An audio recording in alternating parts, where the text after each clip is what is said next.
Hello humans, I'm Yoshiller, and in case you couldn't tell, I love Mario games. And I mean, who doesn't? I think it's pretty safe to say that if you play video games regularly in your life, then you've played at least one Mario game, and chances are you enjoy the time you had with the game. Mario games really are something special. There's a reason that they pioneered the gaming industry back in the day, and every time Mario tries out a different video game genre, he redefined the genre and makes tons of others want to follow in his footsteps. When you buy a Mario game, you know that you're not only getting something good, you're getting something great. And I think the thing that makes Mario games so great is charm. Each game feels like it was created by people who wanted to create it. Each game conveys brilliant concepts, and it feels as though several people sat around in a meeting room, brainstormed a dozen ideas, and then made all of them perfectly. And there are so many Mario games where people will say, "Ooh, yes, more of this, please. Ooh, that's such a cool idea. I wish they'd make a game just based on this. Wow, that concept is pretty cool. Why didn't they do that again?" It's crazy. I still get comments on my Mario Kart 8 Deluxe videos for people wishing that you could actually walk around and explore some of the locations that appear as racing tracks. Well,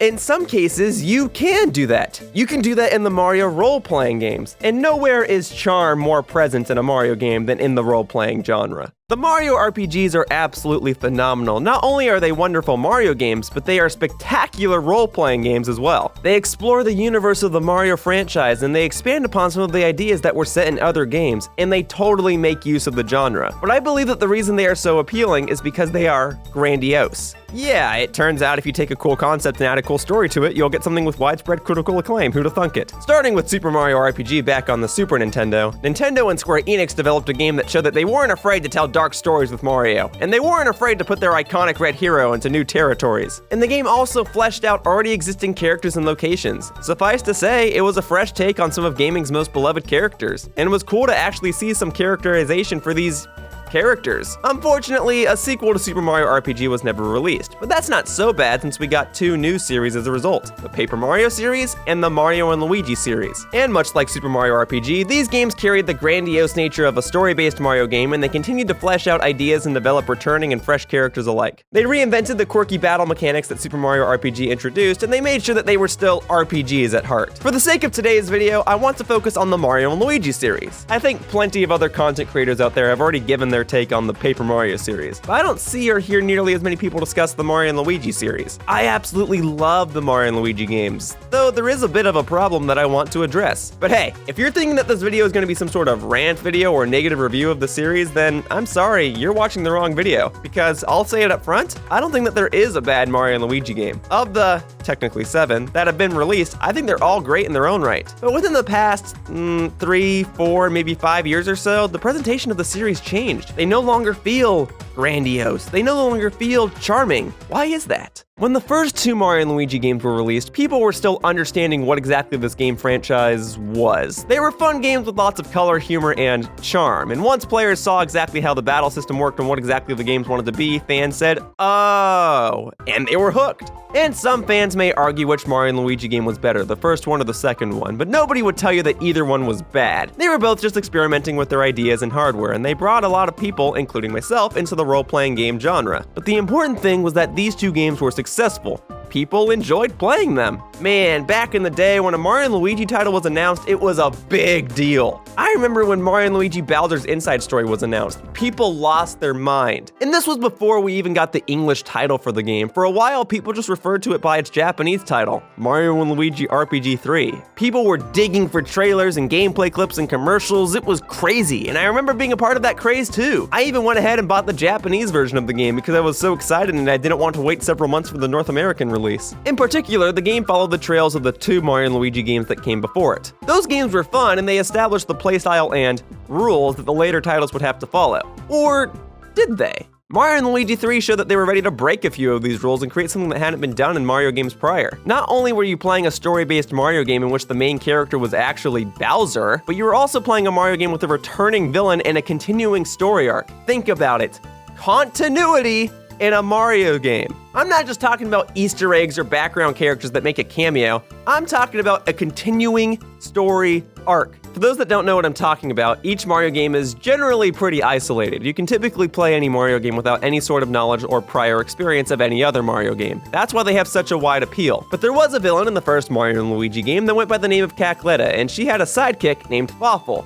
Well, Fawful was such a popular character that he returned in Mario & Luigi 3, and through simple advertising, many fans went, "Oh, snap!" So you've got a dark and serious Mario story with a returning character utilizing gameplay elements that have already been well established. How does that not sound cool? It was awesome, and fans were rightfully excited. And you know what was even better? The fact that Mario & Luigi 3 came out and it was as good as everyone thought it'd be. When it came out, most fans believed that it had the best visuals, the best character dialogue, the best soundtrack, the best minigames, the best boss battles, the best mechanics, and the best story. Not only was it just fun to play as Bowser, but it was just neat to see an in-depth story primarily from the perspective of someone who was usually the main antagonist of the franchise. He was full of, what's the word I've been using?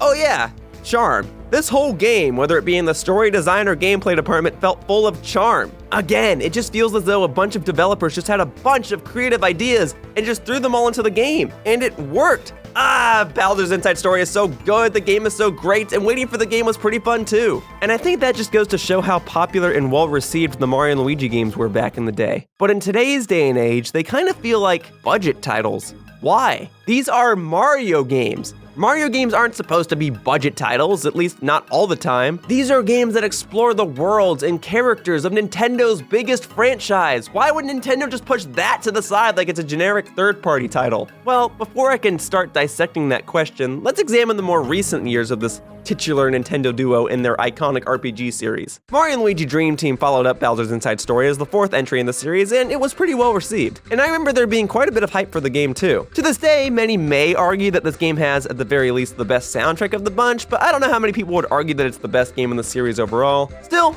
people liked it. It had its own creative spin on the franchise, and it went in a direction that played things relatively safely, and it acted as a nice debut for the Mario & Luigi games on the Nintendo 3DS. It still had memorable music, memorable boss fights, and a memorable story, and I think that's what matters most of all. Fans played the game and just accepted the fact that this was going to serve as the 3DS's main Mario RPG. Well, a year or two later, that's when things got a bit interesting. A new Mario & Luigi game was announced at E3 2015, and it was called Mario & Luigi Paper Jam. Now, it's not unheard of for Mario games to have a new one come out so quickly after one another. I mean, that's kind of the whole point of the franchise. But it felt weird to have a Mario role-playing game come out so quickly, especially one on the same system using the same game engine. But hey, if we got another Mario RPG, then we got another Mario RPG. If Nintendo wants to pump out another grandiose Mario adventure, then fans will surely enjoy it. Right? Well, that turned out to not entirely be true. Paper Jam received mixed reviews, and while the game wasn't necessarily bad, it just didn't feel as creative as the previous Mario & Luigi games. At first, the game seemed cool conceptually because it incorporated elements from Nintendo's other main Mario RPG series, Paper Mario. I mean, that sounds cool, right? Combining the best elements from the best of Mario's adventures surely should be a recipe for greatness. Paper Mario and Mario & Luigi. That's gotta be good. But Mario & Luigi Paper Jam didn't really take advantage of the potential. It was just another Mario & Luigi game that happened to have Paper Mario as a character. But aside from comparing it to its predecessors, the game itself just seems to not know which ideas it wanted to utilize. Rather than feeling like a bunch of people had creative ideas and tried them all out, it felt more like one group of people had some ideas, and then another group of people had different ideas, and then they clashed, and then due to time restraints, none of these ideas were fully developed. I don't know, I just think the game wanted to do more, but it just incorporated so little. It's still a complete story with some interesting ideas, but all of its best ideas feel unexplored and all of its other ideas feel, well, forgettable. And as a fan of the Mario & Luigi and Paper Mario series as a whole, this game just felt like such a missed opportunity. But hey, whatever, we got two Mario & Luigi games on the Nintendo 3DS, and although they used the same game engine and had a similar presentation style, they were at least different enough in their mechanics to warrant individual purchases. Paper Jam may not have sold well, and it may have gotten mixed reviews, but come on, these are Mario role-playing games. These games are fantastic. It was only a matter of time before one game wasn't as good as the rest. Surely Nintendo will bounce back. And after making games in a franchise for more than 15 years, Nintendo decided to remake the first Mario & Luigi game for the 3DS, using the same game engine as Dream Team and Paper Jam. But you know what? I suppose this makes sense. For one, because the 3DS can't play Game Boy Advance games, and because the original title was a Game Boy Advance game, now it can be played on a modern gaming device. And for two, I don't think it hurts for Nintendo to remake their older games. It allows them to both re-evaluate what makes their older games so good in the first place, while also providing a new opportunity for new fans to get into the series to begin with. And of course it would use the current Mario & Luigi engine and art style. That just made sense. That seemed like the direction Nintendo wanted to take things, and why would you make a brand new engine for a remake but not not for a sequel. And they also attached a separate side story onto the game called Bowser's Minions. I don't know that this mode was especially popular, and I hardly know what the story is within this mode, but I can't say that I blame Nintendo for experimenting with new ideas with one of their most popular characters, Goomba. That's kinda cool, but the game really came and went. Not only did the fans quickly glance over it, but Nintendo did as well. Only a few months later, something really weird happened. In March 2018, Nintendo announced that another Mario & Luigi remake was in the works for the Nintendo 3DS, and that it'd be coming out in 2019, and that they'd be remaking the third Mario & Luigi game, not the second. What? I guess that this is a very Nintendo thing to do, but so many things don't make sense. I guess that the point of announcing this title was that they wanted to inform their audience that there'd still be Nintendo 3DS titles in 2019, but just why would you announce a sequel to a game that just came out? The game uses the same engine, so it's gonna look and feel similar to all of the other Nintendo 3DS Mario & Luigi games. But you know what? They're remaking the Mario & Luigi game that received the highest praise and sold the best. So I suppose it makes sense, and the Mario & Luigi 3 remake came out, and it was okay. Aside from the art style, I suppose that it didn't change much from the original. The story is mostly the same, the dialogue is mostly the same, the boss fights and music are mostly the same, so I don't really have any gripes with the game itself, but I'll tell you what's not exactly the same: the charm. That isn't to say that the game has no charm at all, but when they remade the game, I feel as though the developers just followed instructions and played it safe. I don't feel a sense of charm here. So for people that haven't played the original version of Bowser's Inside Story, I imagine that they would still enjoy this remake. But I feel like the point of a remake is to not only try to capture the spirit of the original game on which it's based, but to also expand upon the ideas that were initially presented. And some of that is in the remake. You're remaking an older game with modern technology and modern game design philosophy, so why shouldn't it be better? But in this case, why shouldn't I just go back and play the original version of the game, especially when it can also be played on a Nintendo 3DS? All in all, I just don't think Nintendo knows what they want to do with the series anymore. As I said, I can understand remaking a game. You want to see what made it great in the first place, but then to immediately go to another remake so quickly afterward, what are you trying to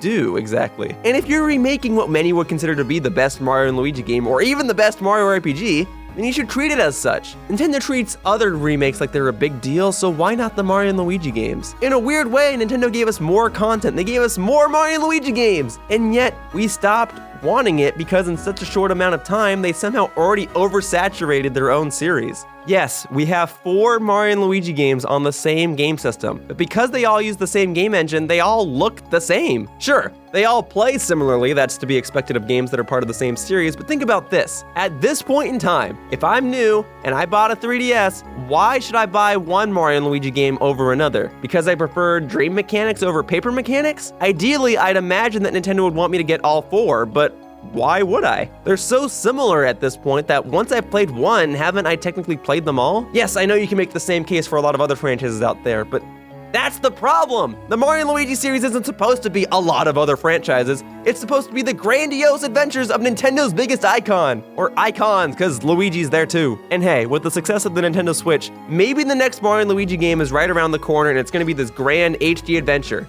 That would be tight, but I think what's more important is that both Nintendo and fans remember that these games were popular back in the day, and we should remember why they were popular. However, to say that the developers aren't experimenting at all would be an ignorant remark. Much like how the first Mario & Luigi remake included a separate side story mode that focuses on Goombas, the Bowser's Inside Story remake includes a similar side story mode, and this one focuses on one of Nintendo's more recent characters, Bowser Jr. And I'll be honest, I don't really think the gameplay is anything too special. I guess Nintendo's really trying to push this new gameplay mechanic, but the actual story of this mode is quite appealing. We haven't really had a game that focused on Bowser Jr., and Nintendo used this opportunity to better develop his character. And yeah, this is the stuff I'm talking about. Flesh out the Mario franchise's characters. Experiment with new ideas. This mode may not have the best ideas, but it does have charm. So hope isn't lost for the Mario & Luigi series. These developers have ideas, they have stories they want to tell, and most importantly, from what I can tell, they seem like they want to create a new Mario & Luigi game. Maybe they're just figuring out what they want to do next. I hope that they can create a title that gets treated less like a budget title and more like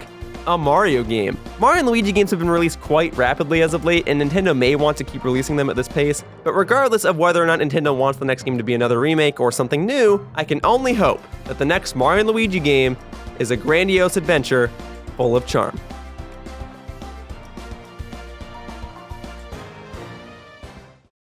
Hey everyone! If you enjoyed what you saw and want to see more, be sure to click the subscribe icon underneath the video. Be sure to click on the bell icon to be notified when a new video is out. Also, one of the best ways to support me is to follow me on Twitter. On there, you can see announcements, updates, and previews for all of my upcoming content. My tag is @Yoshiller. Thanks again for watching, and I hope to see you all in future videos. Whoosh!